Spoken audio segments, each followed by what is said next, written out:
जीतन राम मांझी देश को शास्त्र पढ़ाएंगे। अब जीतन राम मांझी सनातनियों को शास्त्र का ज्ञान देंगे। अब जीतन राम मांझी बताएंगे कि ब्राह्मण कैसा होगा, ऐसा होगा, वैसा होगा, कितना होगा, कब होगा, ये जीतन राम मांझी तय करेंगे। जीतन राम मांझी से ब्राह्मणों को कैरेक्टर सर्टिफिकेट नहीं चाहिए। जिस जात में, जिस जमात में है उसको गाली दिया। विश्व की सबसे श्रेष्ठ कुल ब्राह्मण को गाली दिया कि मांझी जी, ये जो आप देश विरोधी ताकतों के इशारे पे बार बार स्पॉन्सर्ड बयान दे रहे हैं, इसको वापस लीजिए। मैं बिना शर्त उनको गले लगाने के लिए तैयार हूं और मुझे बड़ा अच्छा लगेगा कि उनके घर में भोजन पकाऊंगा और दोनों मिलके खाएंगे। वो बिना शर्त माफी मांग लें, अपने जुबान को लगाम दे दें। अरे अपना भी जीभ काट के उनको दे देंगे, उनका जीभ क्यों काटेंगे? ये मांझी इस देश में और आपके भारत गठबंधन में भी घून का काम कर रहा है। नमस्कार, प्रणाम। आप देख रहे हैं चौकस भारत और मैं हूं आपके साथ आपका दोस्त विवेक। इन दिनों बिहार की राजनीति बहुत गरमाई हुई है और वो दो नेताओं को लेकर के, एक जीतन राम मांझी और एक जो हमारे साथ अभी मौजूद है। सर, सबसे पहले मैं जानना चाहूँगा, जो आपने बयान दिया था, जो 11 लाख का जो बयान दिया था, उसके बाद बीजेपी ने जो एक्शन लिया है, उस पर आपका क्या कहना है? देखिए, जब मैंने बयान नहीं ऐलान किया था, जब मैंने यह ऐलान किया था उस वक्त भी मैंने आप लोगों के माध्यम से यह स्पष्ट कर दिया था कि यह बयान मेरा व्यक्तिगत है, इससे पार्टी का कोई लेना देना नहीं। मैंने भारतीय जनता पार्टी के बैनर तले इस तरह की कोई बात नहीं की थी। फिर भी भारतीय जनता पार्टी एक राजनीतिक दल है। मैंने यह बयान एक राष्ट्रवादी होने के नाते, मैंने यह बयान हिंदू होने के नाते, मैंने यह बयान हिंदुस्तानी होने के नाते, मैंने यह बयान अपना सनातन धर्म के रक्षा करने के उद्देश्य से, और मैंने यह बयान अपने ब्राह्मण कुल के मान सम्मान और स्वाभिमान के रक्षा के लिए दिया था, ना कि पार्टी से कोई लेना देना नहीं था। फिर भी भारतीय जनता पार्टी को मेरे बयान से असहजता हुई होगी। भारतीय जनता पार्टी एक राजनीतिक दल है और मैं एक सनातनी हूँ। मैं अपने सनातन धर्म के रक्षा के लिए आगे बढ़ा हूँ। भारतीय जनता पार्टी को अपनी सरकार चलानी है। उनको जीतन राम मांझी गठबंधन में, उनको अगर असहजता हुई होगी तो उन्होंने मुझे निष्कासित किया। हाँ, एक चीज़ जरूर है कि यह निष्कासन जो है वो गलत तरीके से है, क्योंकि मैं प्रदेश का पदाधिकारी था और मुझे जिला के अध्यक्ष ने निकाला भारतीय जनता, और वो भी यह कह के कि अनुशासनहीनता की वजह से अनुशासन समिति ने मुझे निकाला है। तो मैं आपको बता दूं कि भारतीय जनता पार्टी में मैं बहुत दिन रहा हूँ, जन्म से ही हूँ, बचपन से, जब से विद्यार्थी जीवन से। तो भारतीय जनता पार्टी में जिला में कोई अनुशासन समिति नहीं होती। अनुशासन समिति प्रदेश में होती है, अनुशासन समिति केंद्र में होता है। तो इस नाते से यह जो निष्कासन है वह भी अवैध है, और जिन्होंने मुझे निकाला है वह भी उसके लिए अधिकृत नहीं थे। तो अनऑथराइज मतलब तरीके से निकाला है।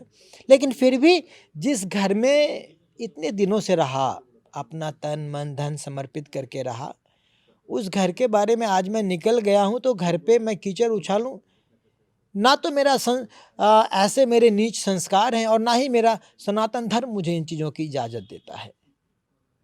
तो इसलिए मैं साफ साफ कह रहा हूं कि भारतीय जनता पार्टी ने मुझे निकाला है। उनको मेरी ज़रूरत नहीं रही होगी, मेरी उपयोगिता उनको नहीं रहा होगा तो निकाल दिया, पर इससे मैं व्यथित नहीं हूँ। अब बिल्कुल हल्का महसूस कर रहा हूँ और लग रहा है कि अब अपने सनातन धर्म को और मजबूत करूँगा और अपने कुल मान सम्मान की रक्षा और मजबूती से करूँगा। अब और मज़ा आएगा। क्या बात है सर। मुद्दा ये है कि जैसे जिस तरीके से आपने कहा है, जो ऐलान किया है, जी जी। ऐलान क्या उचित है एक भारतीय जनता पार्टी के नेता की तरफ से इस तरीके का क्राइम का, जो आपने कहा कि जो काट के लाएगा जी उसको दिया जाएगा, तो क्या ये उचित है समाज के लिए, जो आपने जिस तरीके से कहा है कि जो करके लाएगा उसको 11 लाख रुपए दिए जाएंगे? तो मैं ये देखिए- जानना चाहता हूँ कि क्या आपके शब्द जो थे वो किसी समाज के लिए उचित है, या क्राइम की ओर आप ढकेल रहे हैं लोगों को ये आह्वान दे करके? देखिए, ये अराइम कराइम हिंदुओं का काम नहीं है। हम सनातनियों का काम ये सब नहीं है। अपनी बात तो वापस लीजिए। दूसरी बात ये कि मैं जिस सनातन धर्म को मानने वाला हूँ, उस सनातन धर्म में महाभारत काल में श्री कृष्ण ने शिशुपाल की भी 101 गलती ही माफ़ी की थी। उसके बाद सर धड़ से अलग कर दिया, सुदर्शन चक्र धारण कर लिया। जब बात लंका पे चढ़ाई करने की आई और समंदर ने रास्ता नहीं दिया, तो श्री राम को भी बहुत अनुनय विनय के बाद श्री राम को भी उनकी भी धैर्य की परीक्षा टूट गया, धैर्य टूट गया और उन्होंने भी गांडीव उठा लिया और समुद्र को सुखाने के लिए चल दिए और समुद्र को झुकना पड़ा। मैं जिस मिथिला के धरती से आता हूँ, उस मिथिला के धरती में एक सामान्य सा विद्यापति अपने भक्ति के हठ पे आ जाते हैं और महादेव को इस पृथ्वी पे उनका चाकर बन के रहना पड़ता है। तो मेरा धर्म भी मुझे कहता है कि जब कोई बार बार आघात करेगा, जब बार बार मेरे सनातन धर्म को कोई गाली देगा, जब बार बार मेरे समाज को कोई तोड़ने का कोशिश करेगा, जब बार बार मेरे कुल को कोई कलंकित करने की कोशिश करेगी, तो फिर उसके दंड का पैमाना क्या होगा, ये कहना।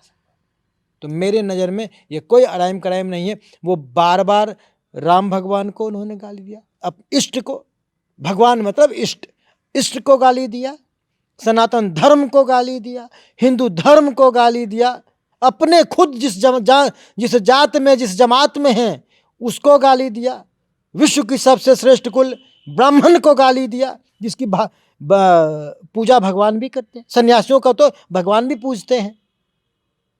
ब्राह्मण के अपमान के बाद सनातन धर्म में माफ़ी का कोई व्यवधान नहीं है, ये याद रखिएगा।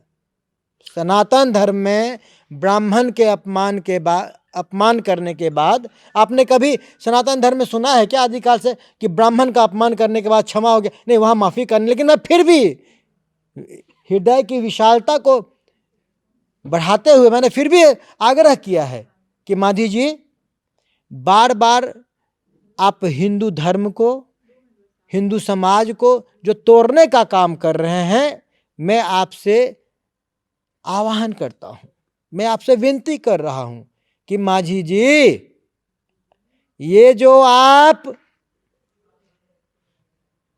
देश विरोधी ताकतों के इशारे पे बार बार स्पॉन्सर्ड बयान दे रहे हैं, इसको वापस लीजिए। माफी का मतलब होता है समर्पण, और समर्पण बिना शर्त के होता है। समर्पण में शर्त नहीं होता। बिना शर्त के माफी मांगिए, बिना शर्त के माफी मांगिए। माफी में शर्त नहीं चलेगा। ये नौटंकी ड्रामेबाजी नहीं चलने वाला बात तो है। फिर भी तो सर गठबंधन तो चल ही रहा है, केंद्र के द्वारा या दूसरे नेताओं के, बीजेपी के द्वारा किसी तरह का ऐसा बयान नहीं आता है कि जीतन राम मांझी पे कोई एक्शन लिया जाएगा, लेकिन आप पे बोलने के तुरंत बाद ही एक्शन लिया जाता है। इसका क्या समझे फिर मतलब? देखो भैया, हम तो सनातन धर्म के सिपाही हैं, हम तो इतना सोचते नहीं। हम तो परशुराम के वंशज हैं, अब फरसा उठा लिए हैं।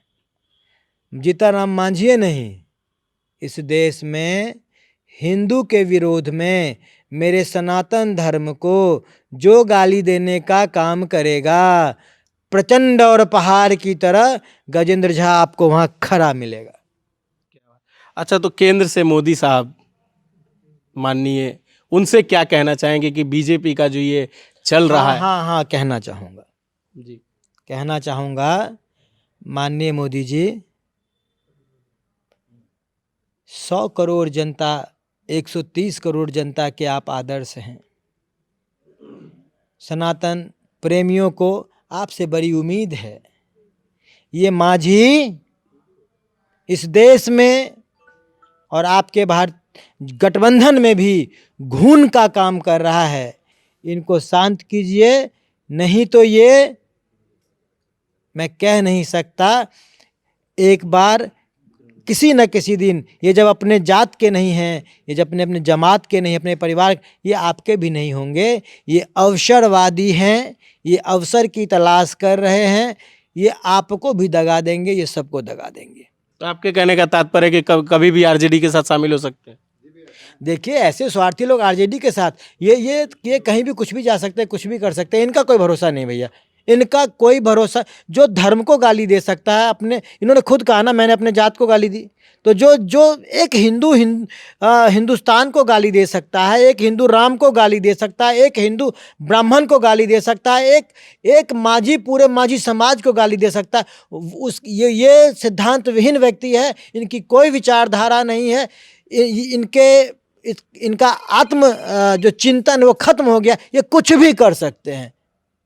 तो ये किनके इशारे पे ये सब बातें कर रहे हैं? आप कह रहे हैं कि ऑपोजिशन और सेकुलर और दूसरे तरह की बातें कर रहे हैं। आपको क्या लगता है कि ये किनके पीछे रह करके ये सब बातें कर रहे हैं, या कौन इनको सपोर्ट कर रहा है इन सब बातें करने में?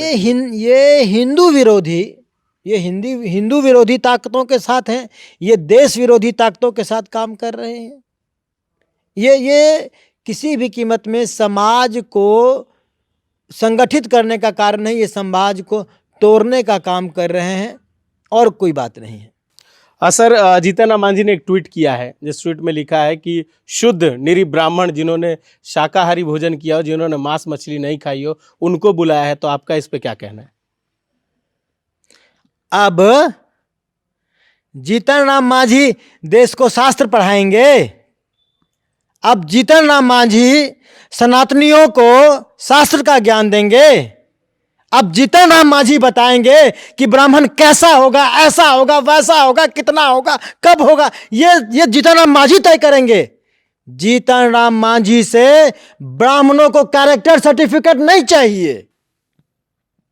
ब्राह्मण कैसे होंगे ये सनातन धर्म ने तय किया हुआ है, और ब्राह्मण अपनी जिम्मेदारी बखूबी जानते हैं। हमें किसी को सिखाने की जरूरत नहीं है।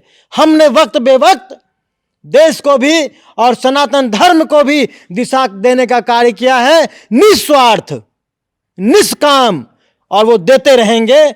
ब्राह्मणों को जीतन राम मांझी से ब्रह्मणत्व का कोई सर्टिफिकेट नहीं चाहिए।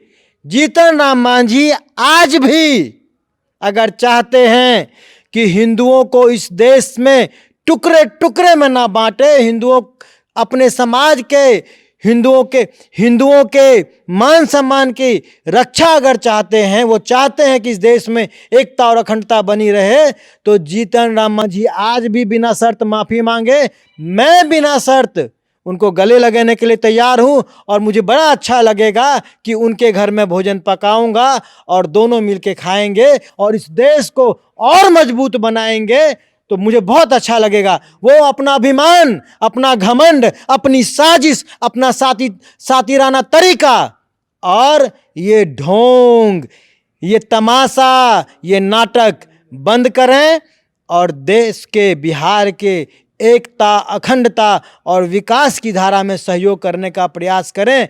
ये पार्टियां तो आती जाती रहती हैं, सरकारें तो आती जाती रहेंगी, सत्ता तो मिलता रहेगा, छूटता रहेगा, लेकिन सनातन धर्म के साथ जो विरोध करेंगे तो फिर ऊपर जाके भी जवाब उनको देना पड़ेगा, जहां उनको जवाब देने के लिए यह पूरा हिंदुस्तान का सरजमी कम पड़ जाएगा। तो सर, कहना चाहते हैं ये कि 11 लाख का जो इनाम रखा है आपने, जो ऐलान किया, उसको तो वापस रखा है ना, मैं कहाँ के अब वापस ले रहे हैं क्या?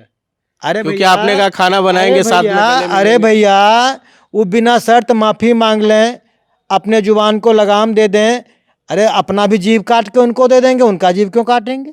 हम तो सनातनी हैं, ब्राह्मण हूं मैं, त्याग करना हमारी परंपरा है, हम त्याग देंगे? ऐसी बात आई तो अरे मैं तो कहता हूं सनातन धर्म के लिए अगर प्राण की आहुति भी देनी पड़ी तो पहला नाम गजेंद्र झा का होगा। क्या बात है। चलिए सर, हमसे बात करने के लिए बहुत बहुत शुक्रिया आपका। आपको तो ये थे गजेंद्र झा जी, जिन्होंने ऐलान किया था जीतन राम मांझी को लेकर के बातों को ध्यान से सुनिएगा और ज़रूर वीडियो को लाइक कीजिएगा, कमेंट कीजिएगा और साथ में शेयर करना मत भूलिएगा। भाई खबरों के लिए देखते रहिए चौकस भारत। नमस्कार।